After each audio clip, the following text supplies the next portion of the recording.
In sometime around 1975, I was taking history and anthropology courses at the University of Kansas in Lawrence, and I took a part-time job teaching about Indian culture to children at the KU Museum of Natural History. At that time, the Indian collections were only exhibited in the Natural History Museum, right along with animals, minerals, etc. And I was a little nervous when I showed up to be interviewed by the director, Dr. Phil Humphrey. He's an ornithologist. See, Native people don't always like museums as institutions, mostly because they've been collecting our material culture for several hundred years, and they have a history of being insensitive and just plain wrong with some of the information they present. Then the displays are sometimes insensitive and sometimes sacrilegious. When I was hired, the director of the museum told me this story. In 1971, when I was still a student at what was then Haskell Indian Junior College, the director heard a commotion outside the museum, and one of his staff members came in and said, "There's Indians picketing in front of the museum." Well, he couldn't imagine why Indians would be picketing in front of the museum. So he invited the whole group to come up to a conference room, and he asked them to sit around the table, and he asked them what they were upset about. Of course, they were upset about the label on the horse. It's dehumanizing. What about all the Indian survivors? And to his credit, he had the case opened, and the label was removed, and he sat down with the group, and together they came up with a different label that satisfied everybody. Now that happened long before I worked there, and when I started working there some 4 or 5 years later, the museum had really changed in their perspective. At that time, they had an exhibit called Heroes of the Battle of the Little Bighorn. It's hard to express what I felt about that when I saw the new exhibit. It kind of made me warm and fuzzy. I guess it was pride that I was feeling looking at this new exhibit. Then in 1983, I accepted a fellowship position at the Museum of the American Indian High Foundation in New York City. And it was very odd because it was kind of like going backwards, the things that I found in exhibits there. There were lots of problematic displays. This one was particularly offensive. For Native people who use tobacco ritually, it's considered improper to keep the bowl of a pipe connected to its stem. The only time you should connect the two pieces is when you're about to use the pipe. And medicine bundles, of course, should not be displayed at all. They were made for a specific purpose, and they're most often considered private property or proprietary property of a society that's built rituals around the bundle. So I felt it was sort of my duty to inform the director that this was considered very sacrilegious to Native people. And one day a young man came in named Milo Yellow Hair. He's Lakota, and I went to school with him at Haskell. And he came into my office and complained about the bowls and the stems being connected. And I said, "Hey, would you write that down? People really here don't think anything is real unless it's written."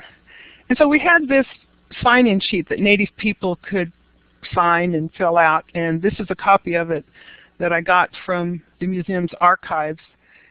And you can see here right in the middle, he says, "Human rights begin at home in the USA, not in Russia."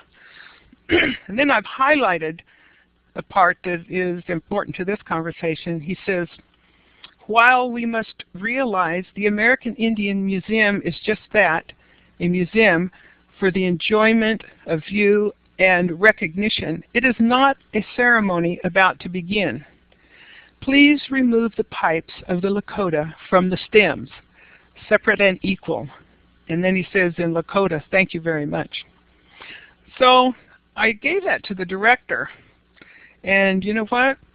He never acknowledged that he got the memo, and nothing was changed. That is, not until the museum became part of the Smithsonian. But that's another story. In other display cases were objects that were not supposed to be viewed by the public at all, such as these false face masks of the Iroquois Confederacy. And I have blanked them out so that we won't be seeing them today. And I've always wondered why museum people were so out of touch with the people they were supposed to teach about. very interesting. I think it goes back to the history of museums. And we can look at a history of museums, very brief, and some of the kind of display styles that go along with these different eras in museums. Museums evolved from curio cabinets of wealthy travelers who'd bring back interesting or curious objects from their travels. The first museum in America was actually a collection of natural history specimens from South Carolina gathered by members of the Charleston Library Society. It was put together in 1773, but it was not open to the public. The first museum open to the public was the Curiosity Cabinet of Charles Wilson Peale in his Philadelphia home. It opened to the public in 1786. For the next 100 years, most public exhibitions were in basements of libraries and universities. They called themselves antiquarian societies, and they were exclusive clubs, only open to members of the societies, and the members were all from the same class and race. Public museums evolved with the development of the field of anthropology and history, and anthropology lent its classification schemes to museums. One long-lasting display style is the culture area approach, which is a handy way to refer to groups of tribes that share a common geographical area. Northwest Coast, the Southwest, Northeast Woodlands, for example. There's nothing wrong with this scheme, but it is limiting, and it glosses over differences. Art museums are influenced by the discipline of art history. Objects are displayed as art, and the language in the labels is from art history. The same object can be interpreted in many different ways. Sometimes you can find all of these display schemes in one museum. There's no one right way to display Indian objects. They're art, they're part of culture, and they were collected by someone who was perhaps interesting in his or her own right. But in all of these display styles, curators wield a lot of power. In addition to the display of the objects, the words a curator uses to describe an object can be offensive. Labels are usually not signed, and visitors sometimes have the impression that labels are the word of God, so it matters. In the 1985 exhibition, I Need No Blanket, at the Museum of the American Indian High Foundation, there were 30-some decorated robes, and they were displayed in a temporary gallery. After the labels had been written, but before they were sent to the printer to get turned into labels, a copy was shared with me so I could check them for sensitivity. One label in particular made my blood pressure shoot up.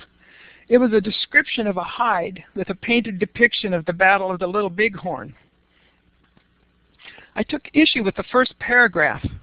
This slide is a scan of the label copy from the museum's archives. In that first paragraph, do you see the words "have bothered me"?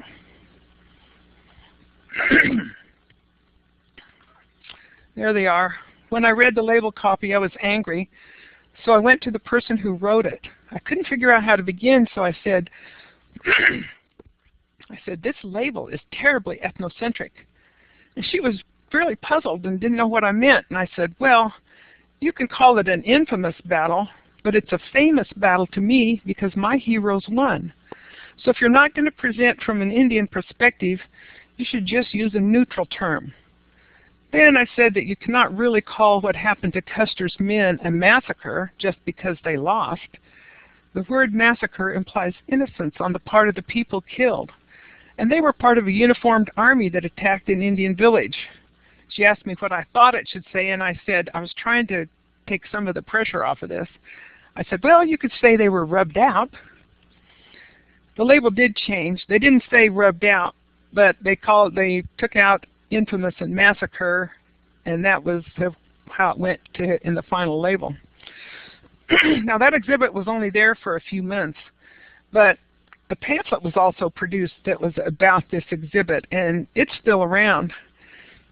So after the exhibit opened and the director came and asked me what I thought of it, so I sent him another memo. And part of the memo noted in a section of the pamphlet there was an attempt to put the robes into a historical context. However, the text I've highlighted in red is devoted to a description of white people's relationship with the buffalo. The text highlighted in yellow relates to Plains Indians' relationship to the buffalo, and it's so simplistic that any well-read fourth grader could probably come up with it. It says, to the American Indian groups who depended on them, the buffalo were an ample source of food, clothing, and shelter.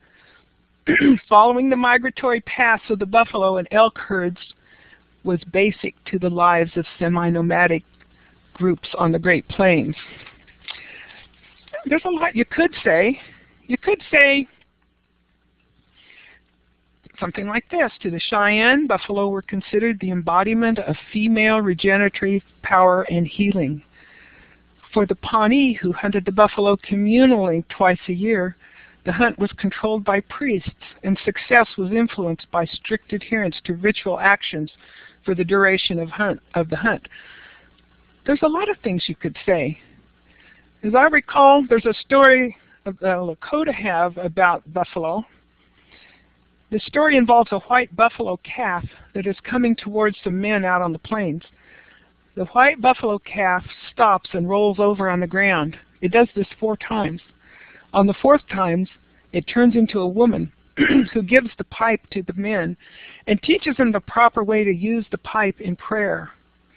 There's a lot more to the relationship than food, clothing, and shelter. So the next time you go to a museum, see if you can tell where the labels are coming from.